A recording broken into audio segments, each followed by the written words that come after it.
늘 이제 미국만 좋아, 왜 우리는 안 좋아 이러는데 미국 외에 다 안 좋아요. 매년 말이 되면 항상 나오는 얘기가 있습니다.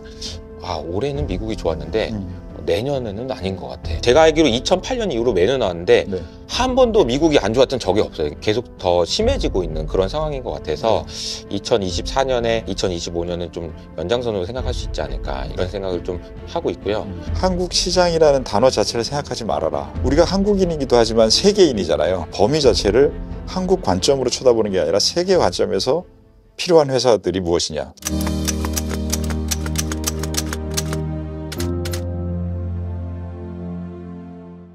안녕하십니까. 오종태의 투자병법 오종태입니다. 우리 스페셜 게스트 2부로는 2024년에 대한 부분을 돌아보고 2025년에 대한 전망을 우리 소중한 이효석 대표님과 함께 나눠보도록 하겠습니다. 네. 대표님 24년부터 좀 정리를 해주십시오. 24년은 올해는 제가 이제 작년 말에 네. 얘기했던 그 화두가 있었는데 네. 스테이 AI 하고 해지 위드 비트코인 하자 이렇게 얘기했었는데 네. 그 딱 너무 맞았어요. 너무 맞아. 네, 아주 좋은 너무 의견으로. 맞아가지고 네, 이거 네. 좀 걱정됩니다. 이제 내가 이제 올해 너무 잘 맞춰가지고 꼭지 친 건가? 아, 내년에는 못 맞추면 어떠나 네, 네, 기대치는 올라가 있는데 그렇죠. 이런 걱정이 되는데 아니 근데 이게 지금 내년에도 이 현상이 또 계속되지 않을까 이런 생각도 좀 들고 그러니까 AI라는 그 이 키워드가 네. 뭐 당연히 더 지속이 될 것 같은데 네. 그 키워드가 갖는 상징성이 그러니까 AI가 계속되면 이게 어떻게 되지 그러면은 그러니까 그 양극화가 아니고 그냥 초양극화 혹은 초양극화 막 이런 식의 이제 세상을 생각하잖아요.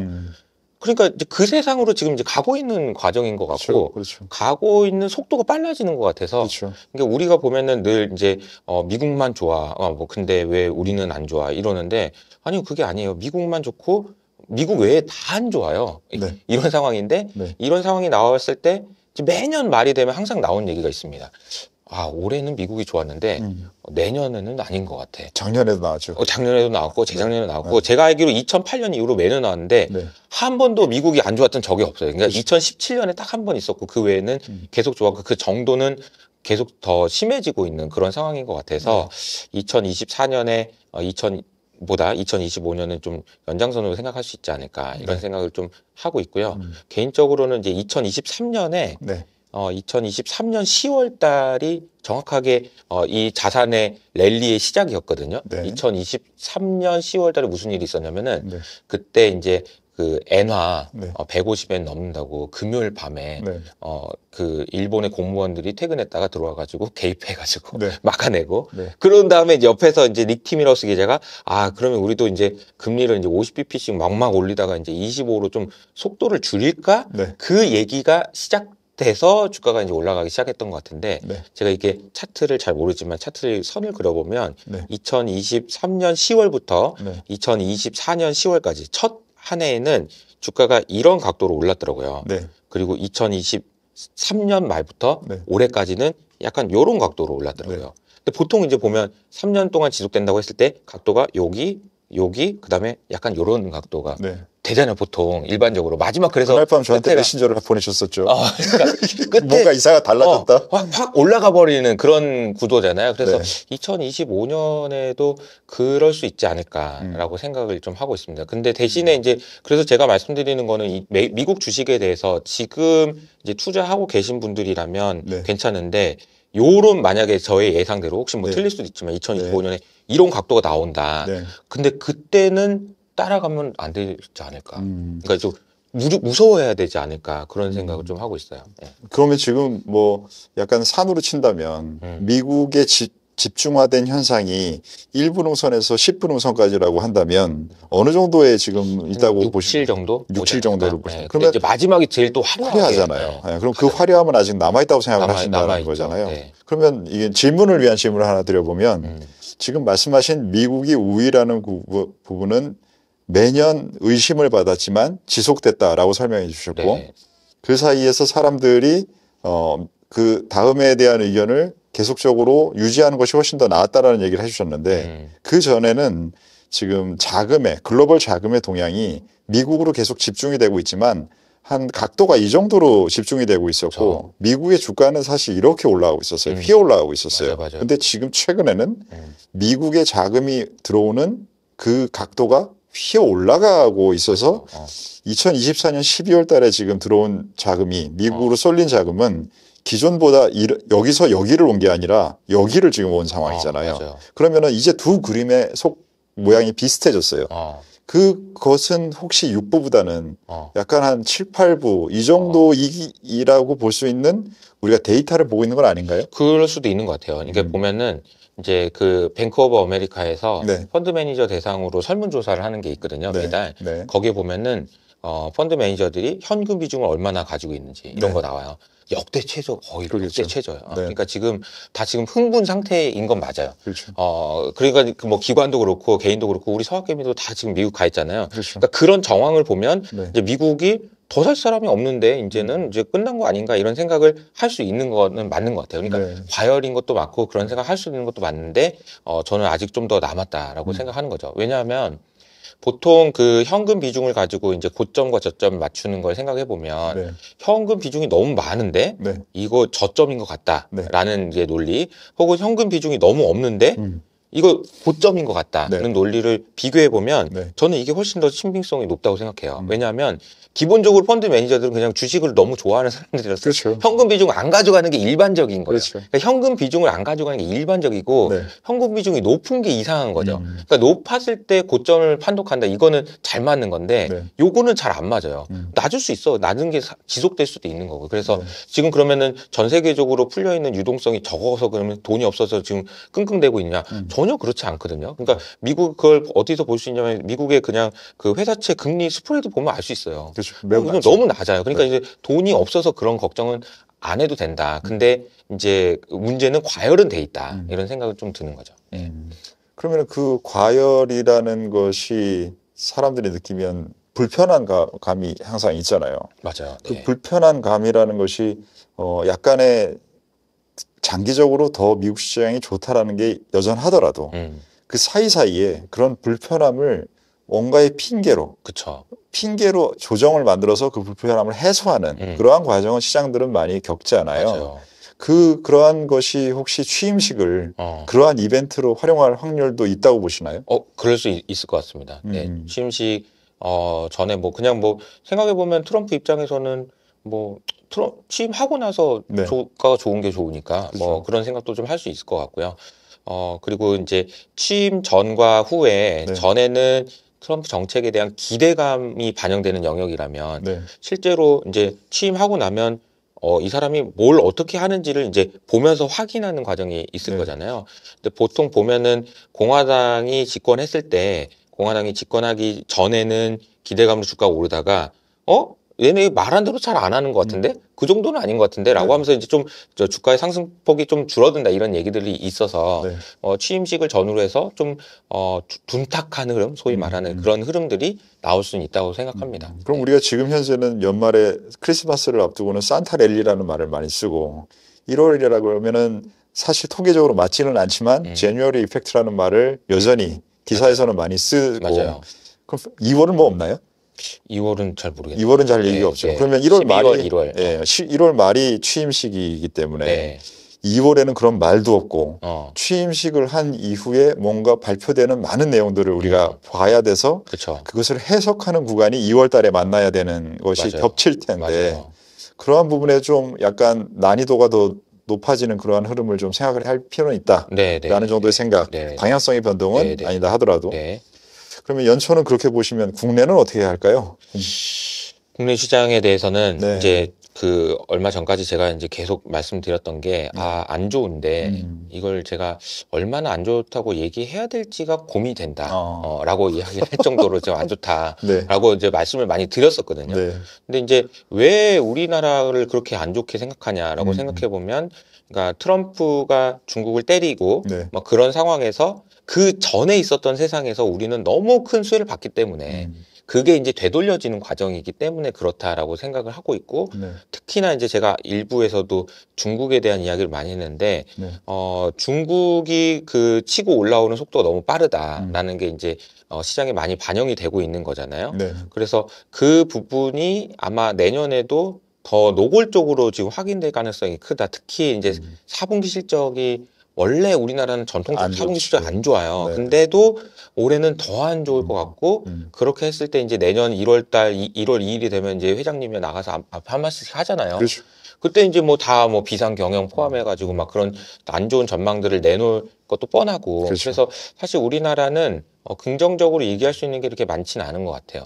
그럼에도 불구하고 저는 우리나라 주식시장에도 좀 희망이 있다라고 생각하는 게 이런 거죠. 환율이 지금도 오늘도 이제 고점 뚫고 올라가고 있거든요. 네. 근데 환율이 올라가는 거랑 그냥 중국과 경쟁하지 않는 수출 회사들이랑은 아무 관계가 없어요. 그렇죠. 그래서 그냥 4분기 실적이 나오면 이 회사들은 왜 이렇게 왜 좋아? 이렇게 좋아? 이럴 거예요, 분명히. 네. 그래서 이제 환율이 올랐다고 해서 불닭 라면을 안 먹지 않아요. 해외에 있는 사람들이 먹어요. 우리 화장품 안 쓰는 것도 네, 아니고. 그럼요. 그리고 네. 사실 이게 최근에 보면은 우리나라 이제 뭐 경동나비행 같은 회사들도 수출 비중이 70%가 넘거든요. 근데 그 회사들도 잘 팔려요. 그냥 네, 네. 계속 잘 팔리는데 환율 계산하니까 뭐야 왜 이렇게 돈이 많이 벌렸어? 이렇게 될 거라는 거죠. 그래서 아마 이제 내년 초에는 중국과 경쟁하지 않는 수출주 여기서는 분명히 좋은 기회가 있을 거라고 생각을 합니다. 그러니까 시장이 전체적으로 좋을 거냐 그러면 그건 아닌데 네. 국내에서도 지금 투자 기회는 분명히 있다라는 생각이 들고 네. 또 예를 들자면 지금 제가 생각할 때 지금 기회로 보고 있는 게 네. SK 하이닉스 같은 경우에도 네. 저는 굉장히 좀 좋은 기회가 오고 있는 거 아닌가라는 생각이 드는데 아마 이제 조선주를 좋게 보시는 거랑 비슷한 개념이라고 생각해 보면 네. 조선주를 우리가 지금 왜 좋게 보고 있고 조선의 조선이다 네, 이렇게 네. 하면서 네. 왜 조선을 보냐? 그럼 일단 뭐 트럼프가 예뻐하는 것도 있고 네. 근데 결국은 지금 중국과의 경쟁에서 상선이나 컨테이너선에서는 막 밀리고 있단 말이에요. 그렇죠. 근데 그럼에도 불구하고 LNG LNG 가스선이라는 특화선에 대해서 얘네들이 잘하고 있다. 그래서 실적도 잘 나오고 밸류에이션도 올라간다. 요거 가지고 이제 그렇죠. 가는 거잖아요. 네. 그럼 지금 하이닉스도 마찬가지인 게 하이닉스의 반도체 지금 중국의 위협에서 자유롭지 않아요. 결코. 그렇죠. 그런데 HBM에서는 잘 나간다. 이런 게 이제 부각될 수 있는데 그냥 HBM 얘기할 때 그 또 HBM 얘기야? 라고 생각할 수 있지만 네. 좀 다를 수 있는 게 엔비디아가 주는 HBM이 아니고 이제는 브로드컴이 주는 딴 데서 HBM이 주는, 있는 거죠. 네. 그러니까 사실은 원래는 추론의 영역에서는 그 HBM까지 필요하냐? 뭐 그냥 적당한 거 써. 이런 분위기였다가 가만 보니까 이게 추론도 이게 보통 일이 아닌 거거든요. 그래서 하이닉스의 포지셔닝이 네. 좀 올라갈 가능성이 있다. 그러면 이제 하이닉스도 밸류에이션이 올라가고 실적도 서프라이즈 나오고 그러면 상당히 좋은 흐름이 나올 수도 있지 않을까. 그렇게 생각해 보면 네. 우리나라에도 시장 전체적으로는 좋진 않지만 기회가 분명히 있다라는 생각이 좀 듭니다. 근데 우리 전 회에서 O3 미니에 대해서도 얘기했었잖아요. 효용성과 능력이 같이 사양되는 부분이 나타나는 게 너무 놀라워서 저는 그게 굉장히 놀라웠거든요. 그렇다고 하면 O3 미니 같은 효율성이 올라가는 부분이 추론 쪽에서 많이 나타나면 우리가 2024년 지금의 네. 생각하면서 25년, 26년, 27년 쭉 직선을 많이 그렸잖아요. 좋아지는 쪽으로. 네네. 그랬을 때 그래서 전력도 엄청나게 필요할 거야.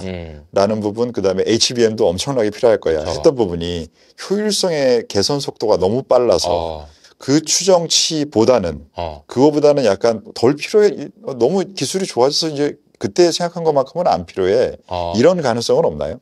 그러니까 저도 이제 추론으로 가면 이제 뭐 아마 이제 보시는 분은 다 이해하시는 분도 있겠지만 제가 네. 비유로 설명드리면 네. 그러니까 학습하고 추론의 영역이 좀 다른 게 이런 거잖아요.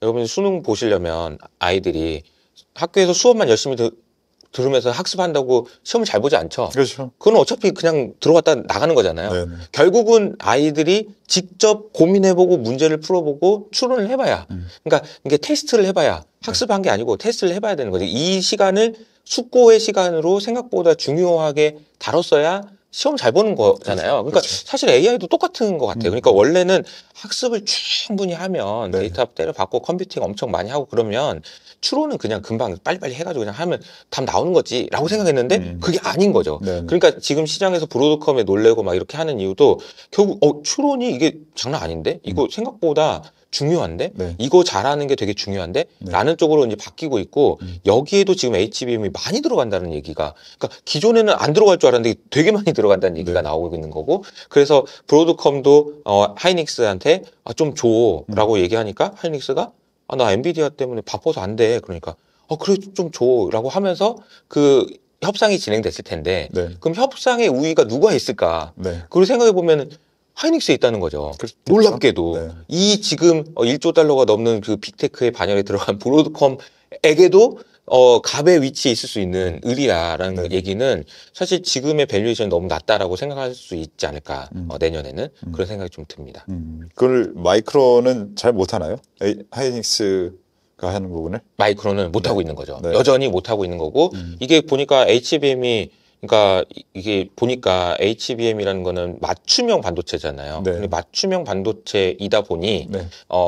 고객이 너무 중요했던 거죠. 엔비디아 옆에 가서 그 고객님 이렇게 해드릴까요? 팔이 좀 짧아요? 길어요? 뭐 이렇게 하면서 계속 해보면서 맞춤형으로 이렇게 가다 보니까 네. 이 노하우는 하이닉스한테만 있는 거죠.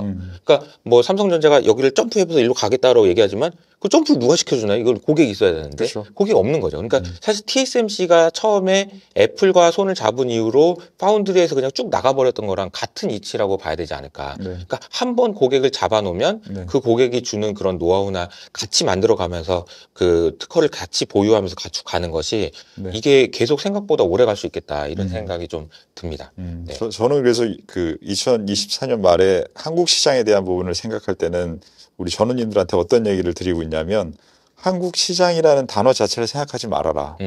그냥 우리가 한국인이기도 하지만 세계인이잖아요. 그렇기 때문에 세계의 관점에서 필요한 것을 하는 회사들을 찾지 한국 안에서 뭐 좋고 상대적으로 이런 거를 범위 자체를 한국 관점으로 쳐다보는 게 아니라 세계 관점에서 필요한 회사들이 무엇이냐. 네. 거기에는 K컬처도 있을 것이고 그렇죠. 말씀하셨던 하이닉스도 한국에서만 조선업종도 한국에서만 네. 할 수 있는 그러한 개념을 갖고 있는 회사냐 아니냐를 기준으로 봐야 된다라는 생각을 말씀드리는데 겹치는 얘기인 것 같아요. 맞아요. 관점이.